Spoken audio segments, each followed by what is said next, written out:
Turabaramukije cane bene data bakunze b'ikiganiro igitondo gishasha, amahoro y'Imana nashishikare kubana namwe mwese. Turabaye kandi kaze muri kino kiganiro igitondo gishasha cuno musi, aho mutaramanye na jewe Janvier Imana irambona, nkaba ari jewe nsanzwe ndakibatunganiza kandi nkaba ari jewe nsanzwe ndanakibashikiriza. Ndafise ijambo ngomba ko dusangira muri kino kiganiro igitondo gishasha cuno musi, aho nagomba ko dusoma amajambo y'Imana ariko tubanje gusenga Imana. Twiragize Imana kugira Imana ibane natwe, iganirize imitima yacu ibicishije muri kino kiganiro igitondo gishasha cuno musi dusenge. Mwami Yesu turagushimiye cyane, turagukengurukiye kuri uno mwanya mwiza wongeye kuduhuriza ko n'abantu bakunze ba kino kiganiro igitondo gishasha cuno musi. Twakoze cyane ko watuzigamye, waturenganije, rya joro ryarenganye, waturwaniye intambara nyinshi twashoboye kumenya nizo tutashoboye kumenya. None rero ngwino ubane natwe muri kino kiganiro, umuntu wese agiye gukurikirana aya majambo uganiriza umutima wiwe uzobukoze. Turimuje kandi turakuje, turasambuje, turasanganguje ibitava ku bugombe bwawe byose vyogwanya kino kiganiro canke vyotuma umuntu agikurikiranye atakintu na kimwe aronkamwo, ariko ivyo ugomba byose bitubeko kandi bibe kuri bandi bakunzi ba kino kiganiro igitondo gishasha. Mu izina ryawe gira Kristo Yesu tusabye tuvyizeye, amen. Nagomba rero dusoma ijambo ry'Imana dusanga mu gitabo c'amazaburi, ni zaburi 106, dusoma imirongo 3 ya mbere, aho umurongo wa mbere uvuga ngo nimushimire uhoraho yuko ari mwiza, kuko imbabazi ziwe zamaho ibihe bidashira. Umurongo wa kabiri uvuga ngo ninde yoshobora kudondora ibikorwa bikomeye uhoraho yakoze, canke kwerekana ishimwe ryiwe ryose. Umurongo wa gatatu, hahirwa abitondera ibitunganye, hahirwa uwama akora ivyo kugororokana ntaryo. Imana yacu nihimbazwe bene data bakino kiganiro igitondo gishasha cuno musi nane majambo ngomba ko dusangira muri uno mwanya mutoya atari umwanya muremure. Murazi ko ikiganiro igitondo gishasha gifise intumbero yo kubasangiza ijambo umwe wese yo medita ko yo kwiyumvira ko novuga ngo ni ijambo ry'umunsi, aho abagiye kwirirwa mu bikorwa vyiwe vya misi yose. Aya majambo dusome tuyasomye mu gitabo c'amazaburi, kandi abasanzwe bakurikirana ibiganiro bisanzwe bitambutsa kuri Ntambwe Idahita TV muramaze kubona cyangwa se mwamaze kumva ibitari bike twagiye tuvuga ku mazaburi, aho twavuze yuko abasesanguzi mu vya Bibiliya bemeza yuko amazaburi zari indirimbo Abisirayeli bagiye baririmba muri kahise kabo. Twaravuze ibihe bitandukanye amazaburi yaririmbwamwo mu myanya yo gusenga, mu mihana iyo bagira baryame, canke mu myanya yo gusenga bagiye mu rusengero cyangwa se mu ngoro y'Imana, mu myanya yo kuduga mu minsi mikuru i Yerusalemu. Hari iminsi mikuru bahora badugamwo Abisirayeli gatatu mu mwaka bagiye mu minsi mikuru yari yarategetswe n'Imana.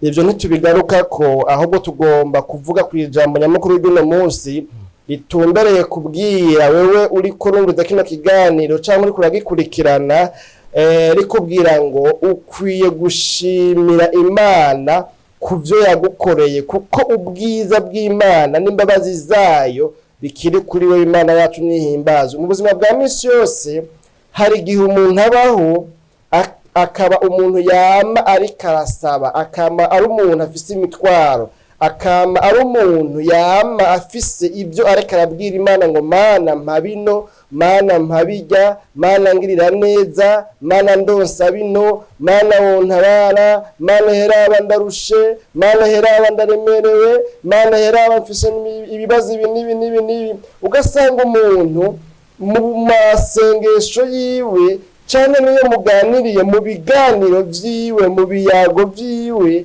yama ari maganya, yama ariko ariganyira, yama imisi yose ari umuntu avuga ngo afise ibyo akenye, yama abona ibyo akenye gusa, yama abona ibyo akeneye gusa, ariko ntiyigera abona ivy'Imana yamukoreye, ntiyigera abona ubutunzi bwiwe aho bugarukira, ntiyigera abona ivyiza amaze gushika ko, ntiyigera abona imigambi amaze kurangura, ahubwo yama abona imigambi atararangura. Uwo muntu rero usanga akenshi kubw'iyo nyifato kubw'uko kuntu abayeho usanga yamaze kuba intashima, usanga ari wa wundi niyo umukoreye ntiyigera abona ibyiza wewe wakoze, ntiyigera gushimira yuko bitanze, kuko yamabona biriya akeneye gushika ko atarashikako, ibyo yamaze gushikako ntiyigera ayiha umwanya cyangwa ngo abihe agaciro cyangwa abihe novuga ngo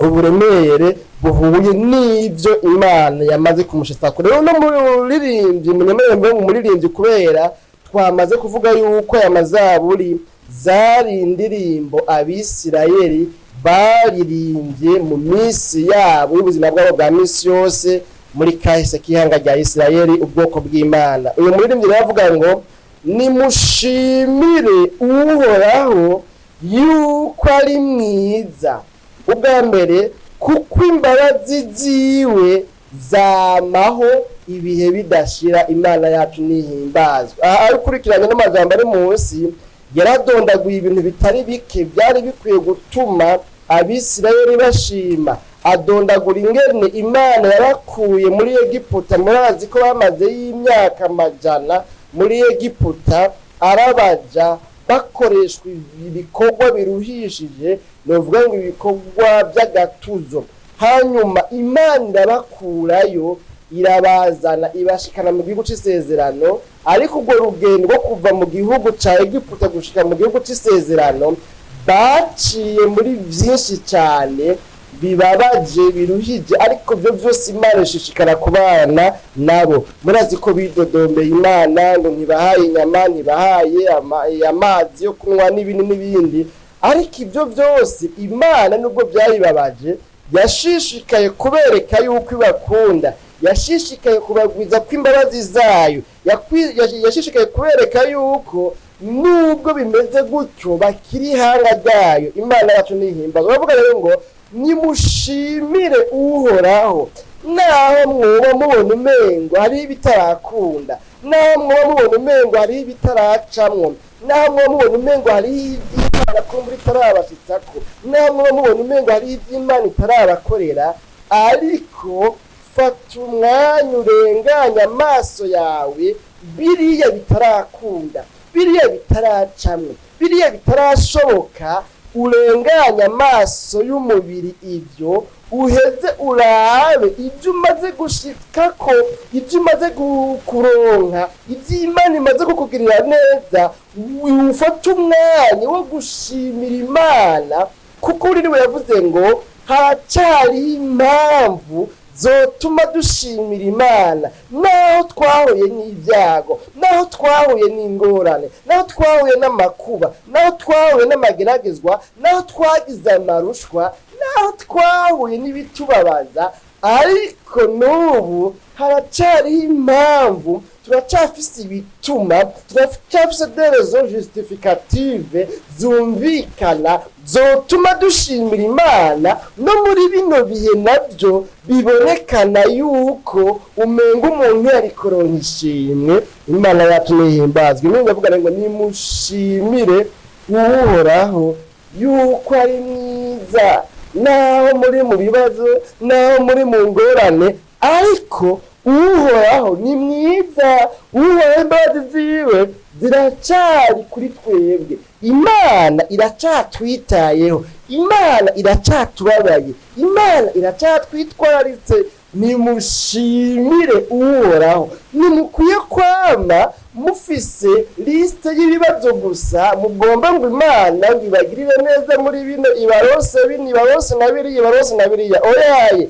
Ariko iruhande y'ibyo harakwiye kubaho umwanya uhariwe gushimira Imana, nubwo wowe ubona ko hariho ibitarakunda, nubwo wowe ubona umengo hariho ibitaracamo, kandi ibyo ntibizokwigera bibura, ariko Imana iruhande yo kumva imitwaro yibwira, iruhande yo kwamana yamaganya afatiye ku byo wipfuza yuko igutabaramwe, iruhande yabijya iragomba yuko ikubona mu mwanya wo kuyishimira, ikubona mu mwanya wo kuyitazira, ikubona mu mwanya wo kuyihimbaza, ikubona mu mwanya wo kuduza ishimwe, kubera mu by'ukuri hajya uri yavuze ngo urakoze yamaze amapera kwa padiri. Imana yacu nidutabara. Hari inkuru yigeze kuvugwa kandi ihora ivugwa nabwo n'ubu ngo ni ingene hari umupatiri w'umuzungu, hanyuma rero ngo yafashe yaha amapera ahereza abana bari ku iparuwasi, hanyuma rero bahateraniye kumvira ngo barabaye muri iyo mihana ya hafi, hanyuma rero umwana ahaye ipera akavuga ngo urakoze pati, hanyuma pati bagaca yumva aragiye kubera umwana ashimiye pati ko amuhaye ipera, bagaca tumukobwa kuri cya giti bacari igiti kiri hafi bakongera akaha ipera akamuha, uwo ahaye wese ngo urakoze pati, abana baguma bamushimira nawe aguma yaha abahereza, agize gutya asanga amapera yaheze. Kubera iki? yagewe nuko bariko baramushimira, kuko birababaza guha umuntu ikintu wanashaka c'agaciro kimufasha kuba mu buzima bwa misi yose, gituma agira amagara meza, mugabo ugasanga uyo muntu ndiyo kwigera afata umwanya na mutoya wo gushima. Urakoze rero yamaze amapera kwa patiri.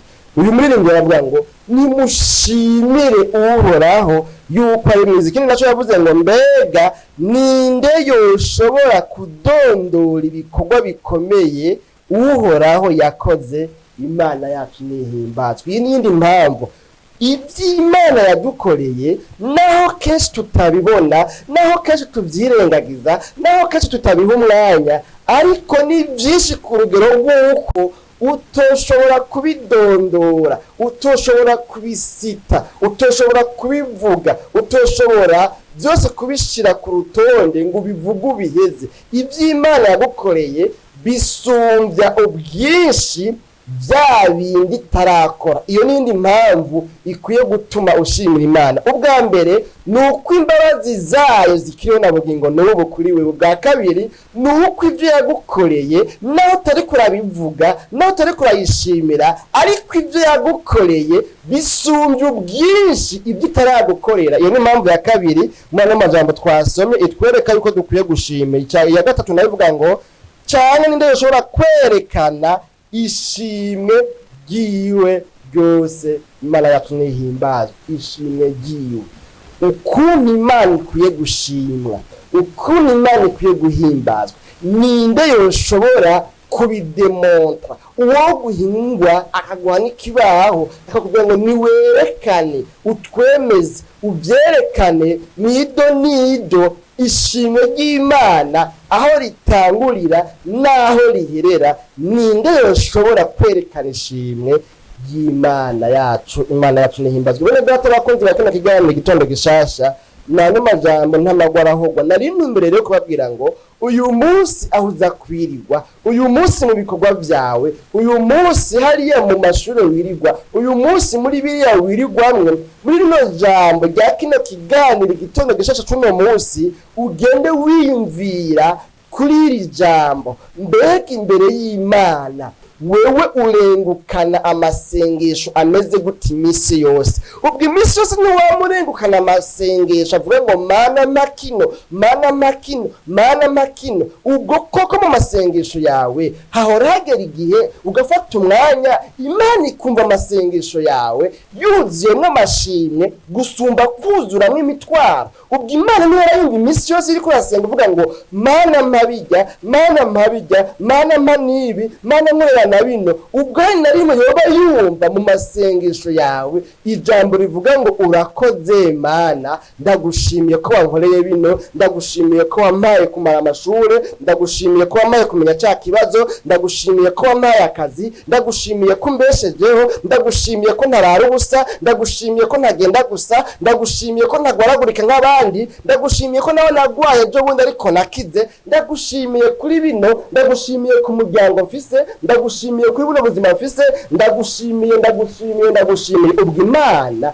ihora yumva amasengesho mwenayo. Nzabona no kukubwira yuko mu masengesho yawe mu by'Imana yibwira na bino nabyo irabikeneye, kuko Imana niyo yavuze ngo imfungurwa zayo ico ifungura ni amashimwe y'abera. Imana yacu nihimbazwe.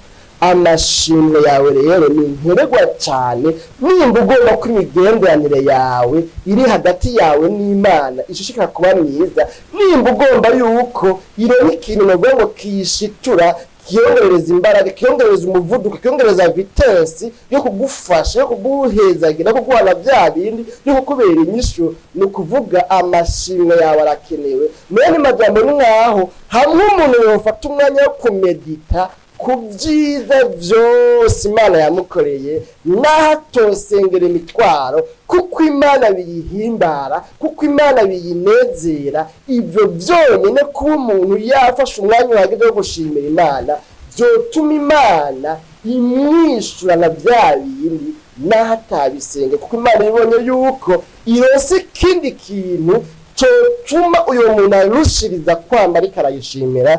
Imana yacu nihimbazwa. Ari indirimbo nimba mbyibuka neza yaba ari nimero 186 cyangwa 187, ni indirimbo ivuga ngo muharure imigisha yanyu ntimusigemwe n'umwe. Muharure imigisha yanyu ntimusige n'umwe muriyo. Iyi Mana yabaronkeje irabatangaza ingene ari nyinshi.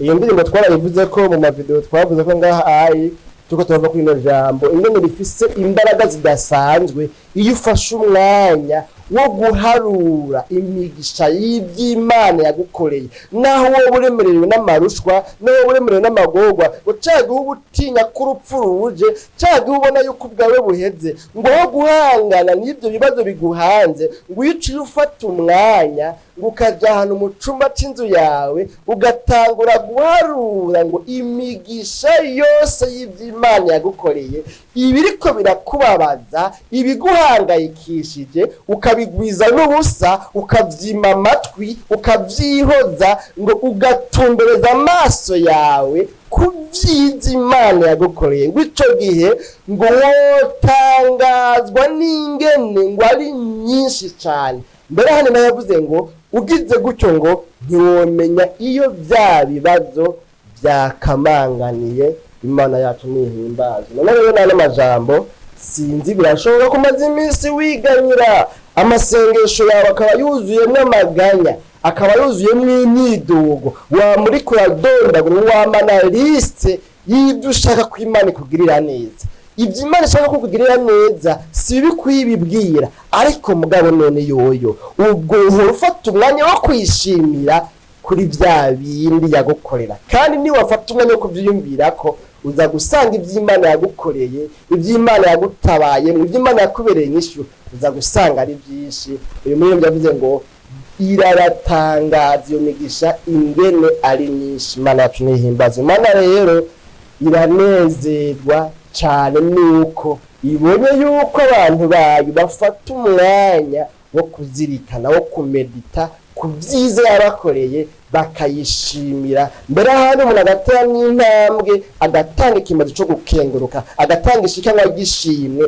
ku by'Imana yamukoreye. Ibyo bintu birahimbara Imana, bituma no kukongera bitayigora. Ariko mugabo umuntu yama ari impa ibi, impa kino, impa kiriya, hanyuma iguhaye ikarinda kwishimira ikabura, no kuvuga ububaye umwana w'intashima imbere y'Imana. Kandi umwana w'intashima, umwana adashima n'umuvyeyi nta munezererwa, n'umuvyeyi nta mukunda, kubera ko umwana adashima nawe urumva arababaza. Ariko mugabo iyo ushima Imana birayinezera, n'umuvyeyi biramunezera. None nawe majambo nabahombe abantu bahombuye umwanya wo gushima Imana, badafata uyu mwanya wo gushima Imana, kuko birashoboka cyane yuko batebera muri ibyo bihe bya mana mpa ibi, mana ngirira neza, ariko Imana ikirabira hirya ko kubera n'ibyo yagukoreye ntacyo bikubwiye, ntiwerekana yuko hariho ibikomeye n'ibihambaye Imana yagukoreye,